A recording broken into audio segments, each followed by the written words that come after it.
welcome to the Quantum Leap Your Business and Life podcast. My name is Bethany Londyn, and I am an energetic VC supporting CEOs and entrepreneurs in multiplying revenues and opportunities of their business through intuitive guidance and energetic healing. I am obsessed with finding and releasing blocks so that you can start receiving the guidance and opportunities that will be bringing you quantum leaps with ease. If you are looking to upgrade your business, life, spirituality, or need a perspective shift to flow, you've come to the right place. Leave it to me to pull out the juicy stories, quantum leap hacks, and how our inspiring guests have tackled obstacles and gotten into the flow to reach new heights of success. My intention is to bring clarity and massive awareness that infinite possibilities are everywhere. Your next moment could be a miraculous one. Thank you for being on this journey with me. Let's uncover their strategies, have fun, and see how we can quantum leap together. Everyone, I am so excited to be here with Kendall Strempel. Her business is totally launched after a recovery freshman year of college. And this girl did not even need to finish college because she was quantum leaping. And now you're quantum leaping like 2 more businesses, it feels like. Yes, yep. Off of the first one. So I'm so excited to dive in. Let's start off with like where you are now, and then like we're going to dissect it backwards. Yeah, sure. Okay, cool. So what's up, everyone? I'm Ken. You guys can always call me Ken. That's the new name that my clients have given me. But I'm 24 years old. I live in San Diego, California, and I own both FearstoFit Coaching, which is an online health and fitness coaching company where we serve women with just stepping into their highest self so that they can eat more freely, intuitively, love their body. And then I also I'm the founder of the Wealthy Women's Business Coaching Academy, where we help women with self-mastery and business mastery. So I started, I guess I'll kind of go more into like where I'm at now, how I got here. I started my fitness company first back when I was 18 years old after recovering from an eating disorder. And I did not expect my life to end up where it is now in any way, shape, or form. So that wasn't like a vision. That wasn't a vision. Did you have a vision of what you wanted to be when you grew up or anything like that?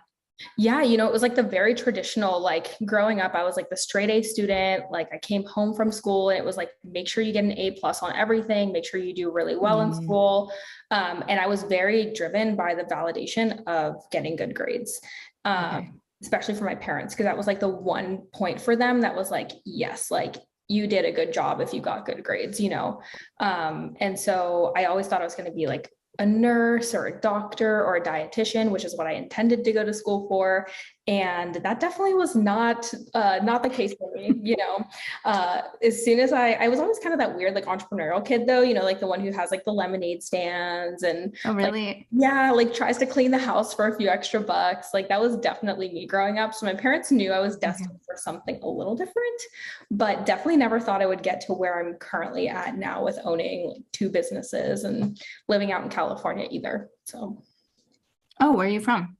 So I grew up in Tampa, Florida. My parents pretty much lost everything when I was a freshman in college, and my parents moved up to Pennsylvania. So I graduated from high school in Pennsylvania and I went to a year of community college there, and then decided I don't like it here. This is not for me.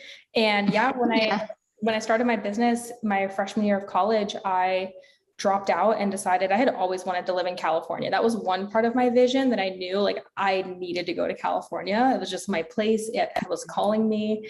And when I dropped out of college, that's where I went. I love it. You followed the calling, the heart. Yeah.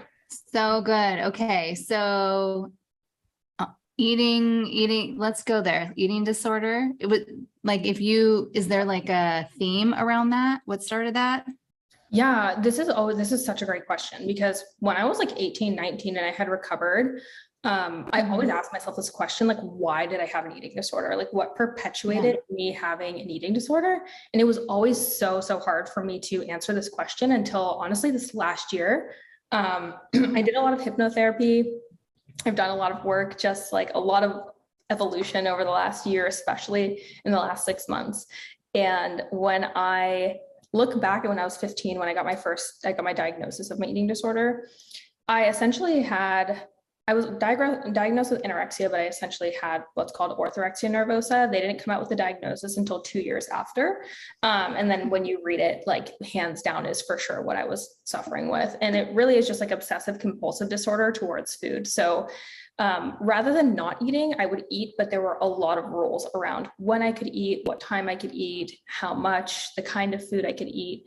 And, stemming back to what I look at is both myself and one of my siblings also struggled with an eating disorder. And so you kind of look at like, what is the root of that happening? And like, I love my family. I'll never blame anyone in my family or anything like that. But at the same time, you kind of have to be aware of like, what was your environment? What were the surroundings? And I just had a very like image driven family. And so for me, it was really perpetuated, I think, from like seeking validation from just other things, like the way that I looked.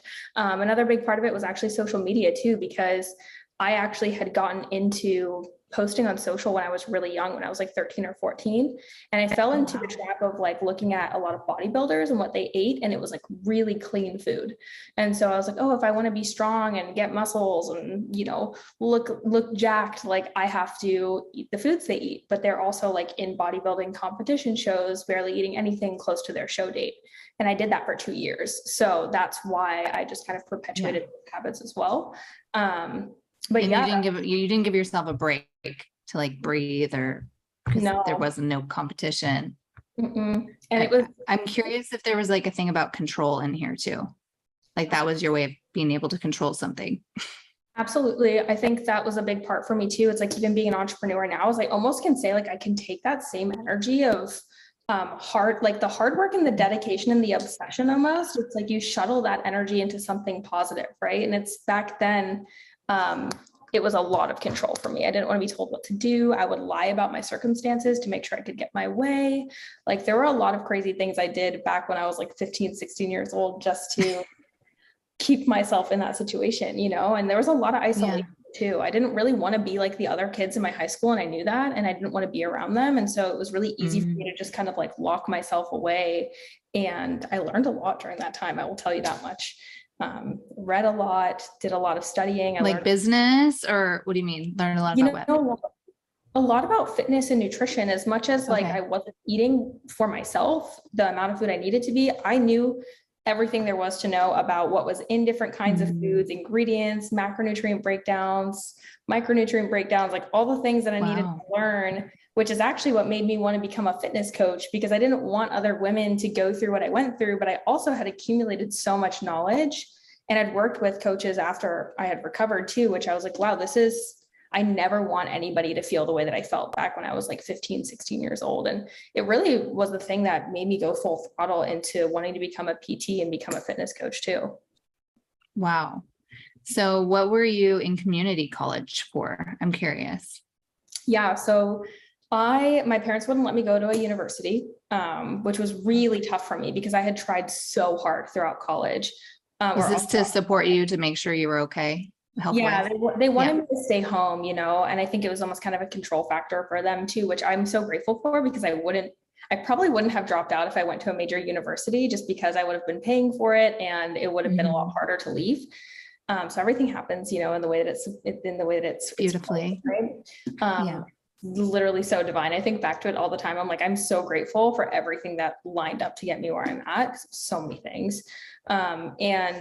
I stayed at my community college, and I was like making training programs. I had already been posting on social media for like 3 years at the time. So I had like almost 100,000 followers when I was in community college, and girls started reaching out to me about making training programs, nutrition protocols. And at this time I was in-person training, and I had already gotten my personal training certification. So I was like, well, let me entertain this and let me see if I can do this whole like online thing that I'd never heard of before, didn't even know existed. And lo and behold, by the end of my freshman year, I was making like $3,500 a month, but like for an 18-year-old, that's bank, that's good. That's a lot of money for an 18-year-old. I was like, I'm gonna see if I can do this. Like, I'm gonna see if I can make this like happen long term. And I just like went in the kitchen one day with my parents. I was like, look, mom, dad, they were like, what?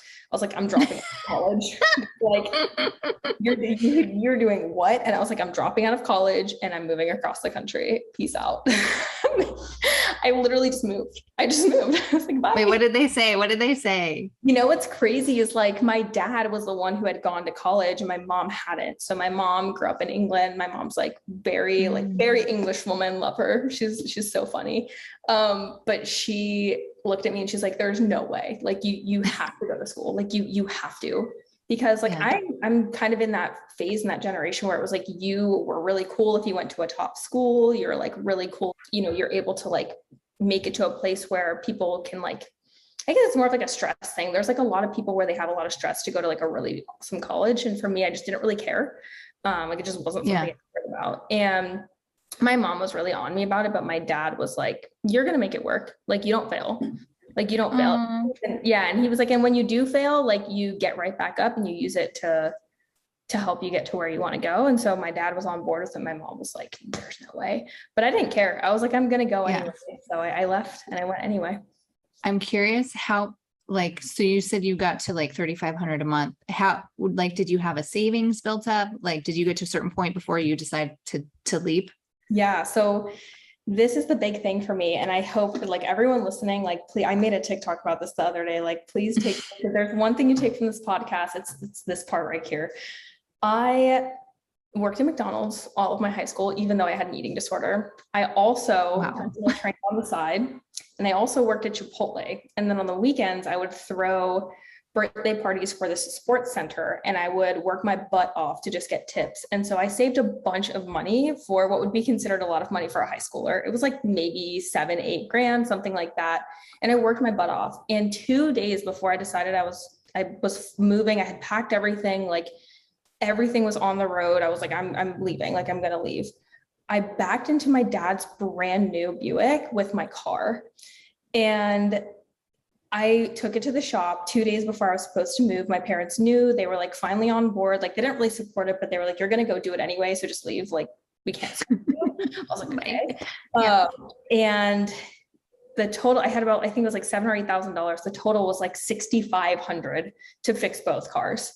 And I was like, that's all my money. That's literally all of my money. Like I saved all this money so I could go live my dream, move across the country, and I don't have it anymore. And I basically waited an extra 2 weeks because I was like, okay, I need to get the cars fixed. And I made sure I got my own fixed. My dad was like, you can leave as long as you pay to get mine fixed while it's in the shop. And I left after that. After I got my car fixed, I left and I was like, I don't have money, but you know what? I'm just going to make this work as well as I can. So I was a really ballsy 18-year-old. Like, I don't know. Fearless. I was super fierce. I was fearless. I just went for it. And I think I just kind of knew in the back of my head, like, I got you, like I have myself, like I kind of had a little bit of a cushion which was like going back to my parents' house, but I was like, I don't want to do that. I don't want to go back to college. And as much as I love them, it just wasn't an environment for growth for me. Yeah. And so my plan B really wasn't the plan B for me. It was like, you have a cushion, but also like, we don't want to go back to that. So just get out while you can. Cause if not now, when? And so, yeah, I just left and I made it happen. So did you drive all the way to California? So I will say I kind of had an intermission. I went down to Florida and I worked for 2 months, about 2.5 months at a gym down there to make money back because my sister lived in Florida at the time. And so I lived with her, paid her rent. It was my first time paying rent. I was like, I was like terrified. I was trying to figure out this whole adulting thing. And I moved out, like my parents, they were so great throughout high school, like paid for my gas, like paid for my car insurance, but they were like, you decide to leave college, cool. Like you're no longer on any of our dollar, like go figure it out. So I had to adult and learn how to adult very quickly. And the 3 months, 2.5, 3 months that I was down in Florida, I just saved everything up. And then that's when I moved out to Los Angeles actually at the time. So, yeah. So you saved while you were living at your sister's. Was that money coming in from like the socials or was it mostly from the gym? It was both. So I started Okay. getting brand deals because I had grown my Oh, following. I yeah. started getting online clients. I had a pretty full online client roster while I was also working a split shift at the gym, which was so hard. I almost gave up online coaching and I was like, well, I have to choose one and I don't want to be tied to the gym all day, every day. So I decided to give that up and Right. went part-time and then eventually just went full-time with coaching. Did you have any fears here at all? Or you were just like full throttle? I think back to this time in my life, and sometimes it still feels like a blackout phase to me where I think I was overcoming so much from my recovery still. And I just wanted to, I think I almost wanted to have control over my life. I didn't want anyone telling me what to do. And I was going to do whatever it took for me to do that. Cause I had a lot of rules on me when I was back home because my parents cared. That was it. They just cared. Like they wanted me to be healthy and safe. And it also put a lot of restriction on me. And I think this is why I'm also an entrepreneur, is because I don't like being told what to do that much.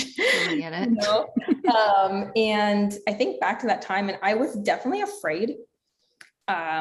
But I also was really just excited because I was like, this is the first, like internet and social media is so new.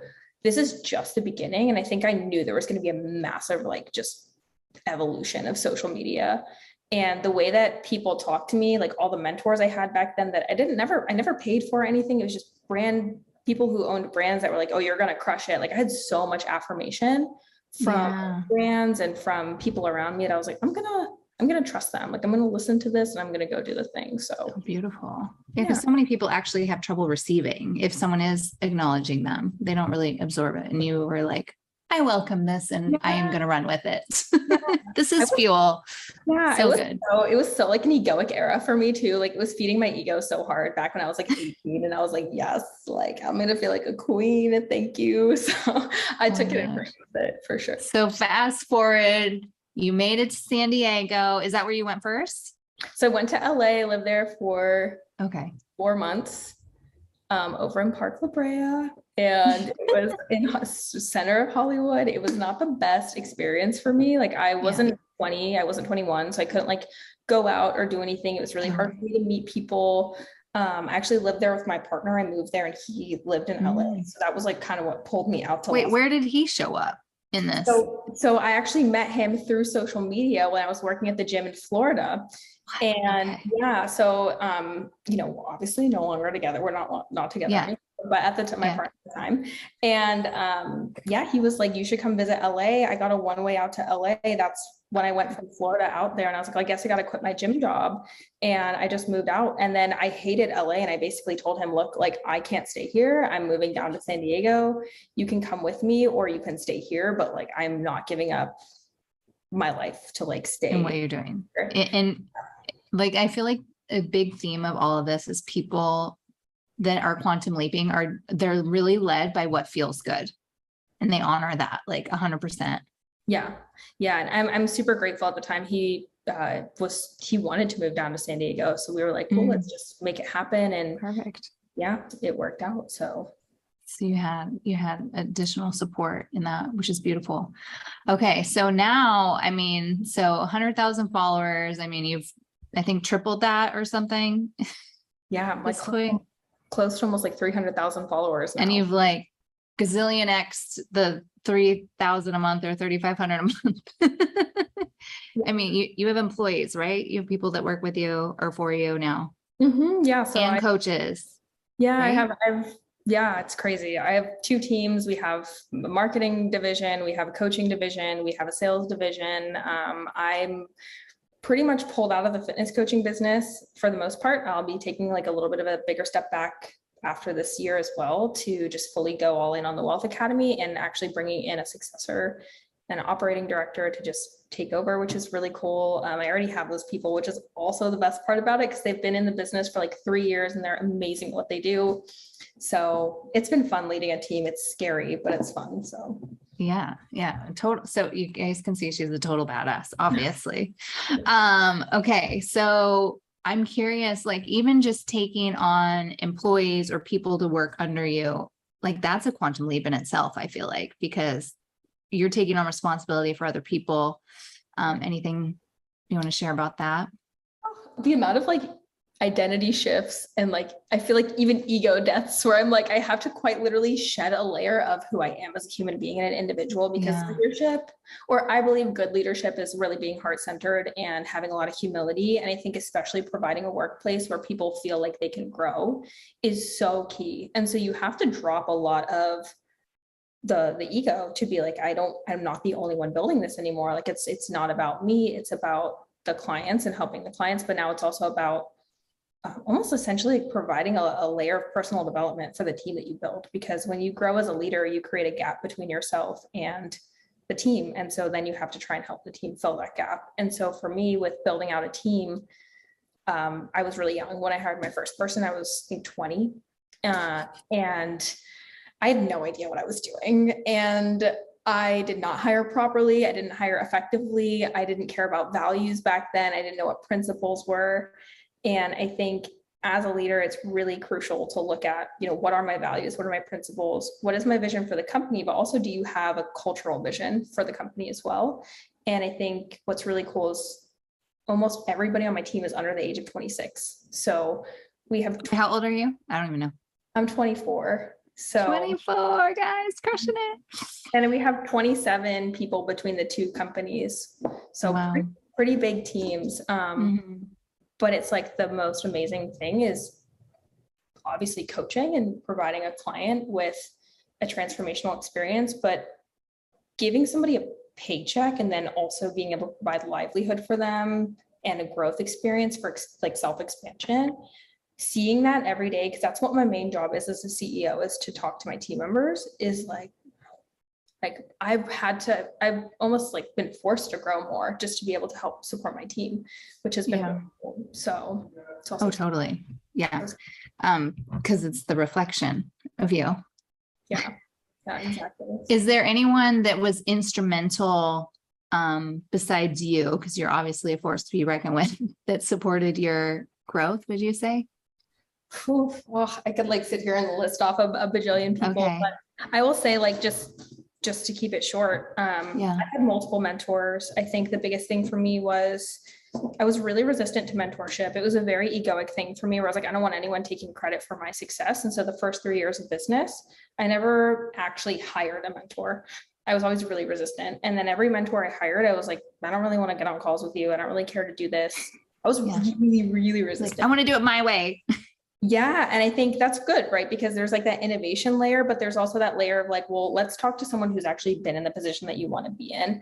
And I think the hard part for me was I was like, there's no one who's in that position because I want to create it. And, but there are also things that you can take from mentors that maybe aren't even in that position, but they've had experiences that can help support you. And last year I was at a live event and a man came and sat next to me. His name is Artemis. And he was like, I felt really called to sit next to you. And like, I hadn't done much personal development work, or I hadn't learned about self-awareness, levels of consciousness, none of that stuff.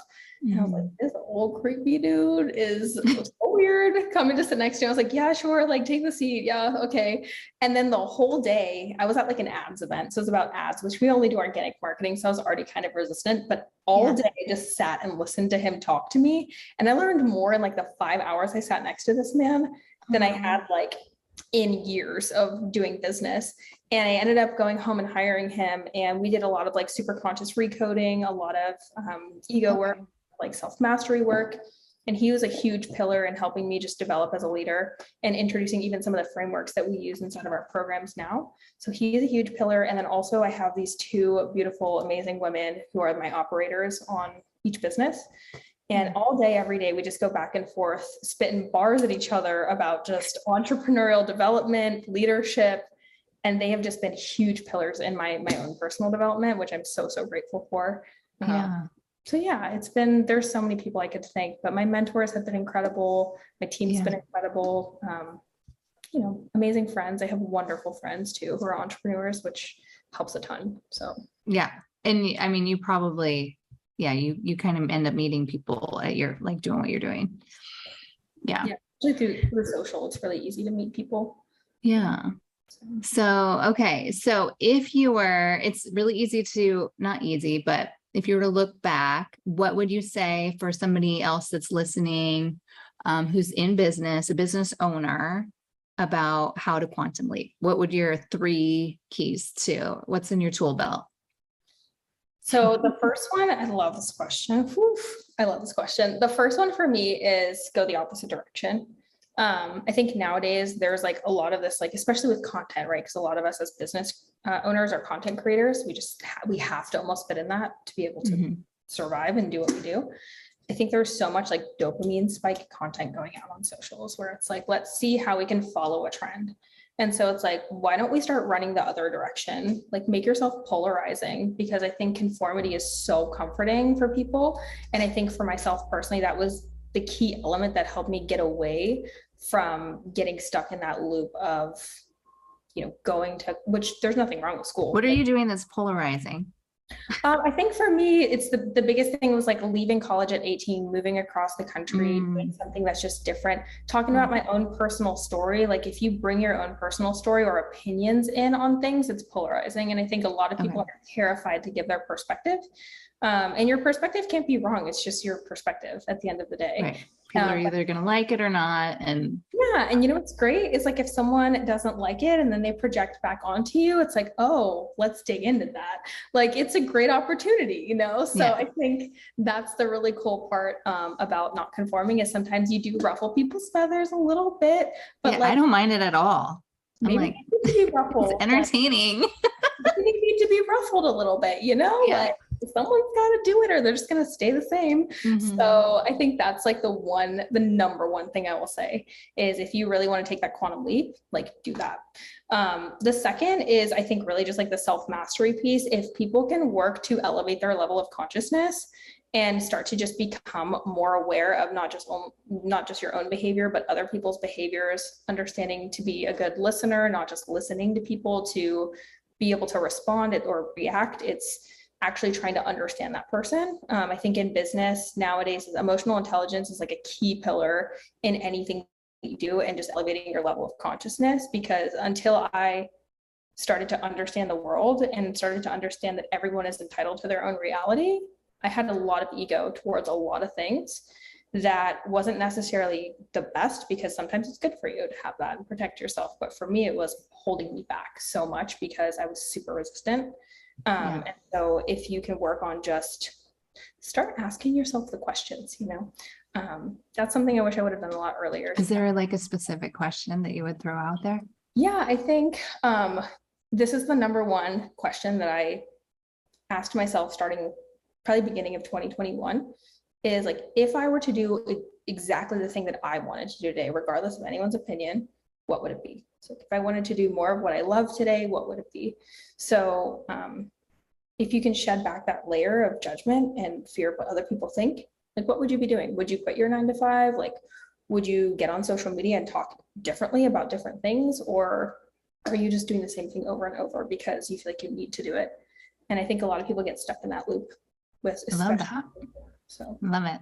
Yeah. I would say those are like 2 really big ones. I think those 2 are like the really big pillars for me. I think when it comes to quantum leaping, I think a lot of people try to push for it and push in a way that it's like, I see other people doing it. But your quantum leap comes at the perfect time when you do the work, and when it's all divine timing. Like, everything comes in the perfect time and the perfect order. And so sometimes the more you push into it and push into it, there's that resistance layer. And so I think it's following your intuition, like follow intuition and flow. I guess actually we'll add a third one in here, because this is something I've been talking about a bunch recently, especially for business owners and especially for female business owners, is there can be harmony between structure and flow. And I think flow is a lot of that intuition in business. So when you create structures like revenue goals, KPIs in your business, sales targets, things like that, create the structure, because it allows you to pull your intuition in to be like, do I need to launch something? Do I need to do something to get more people on calls with me this week? And I think there's a lot of like resistance to having both of those. I think a lot of people will go super into the flow side of business or super into the structural side.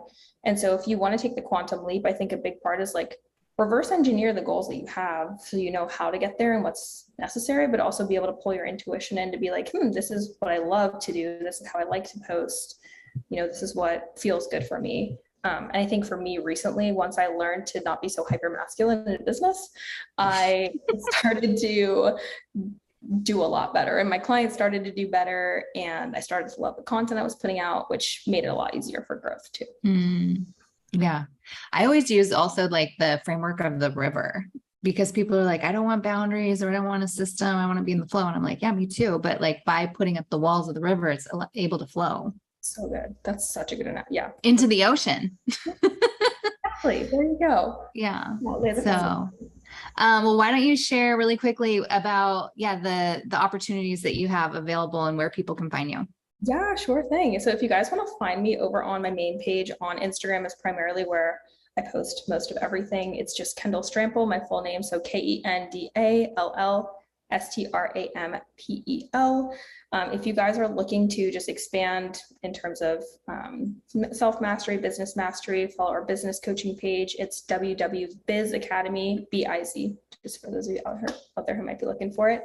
And we have so many resources as soon as you go to the link in our bio over there. I also have my own podcast, which is the Strive for Strength podcast, where we talk more about millennial entrepreneurship and wealth, which is pretty cool. So that's it. Oh my goodness. You are seriously such an inspiration. And I love how, like, I feel like doubt and fear, which is so crippling to so many people, doesn't even exist. I mean, I'm sure it does at some level, but it doesn't feel like it. It doesn't really exist for you. Yeah, I definitely have imposter syndrome from time to time. And I think more so now than back then, because there wasn't as much competition. But I think the big thing for me is like, I just tell myself, I'm like, get it done. Like, just get it done. The vision is more important than the fear that you have. So, yeah. So good. You're so amazing. Thanks for having me. Yay. Yes. Thank you so much for joining us, and pray that whoever needs to hear all the words of wisdom gets this podcast in their hands and tunes into yours as well. I didn't even know you had a podcast. Yeah. Okay. So I'll have to check out your podcast. Amazing. Yeah. Well, thank you so much for listening to today's episode. If you loved what you heard, be sure to subscribe and leave a review for the opportunity of a free sleep healing meditation by me. Screenshot your review to @BethanyLondyn on Instagram. It fuels me to keep bringing you more and more guests. So stay in touch on Insta or subscribe to emails at BethanyLondyn.com for healing opportunities, courses, and the latest show notes of the podcast. Don't hesitate to tag the guests and I with your favorite quotes for us to reshare. We're looking forward to connecting with you in the next episode. And in the meantime, I'm wishing you that quantum leap.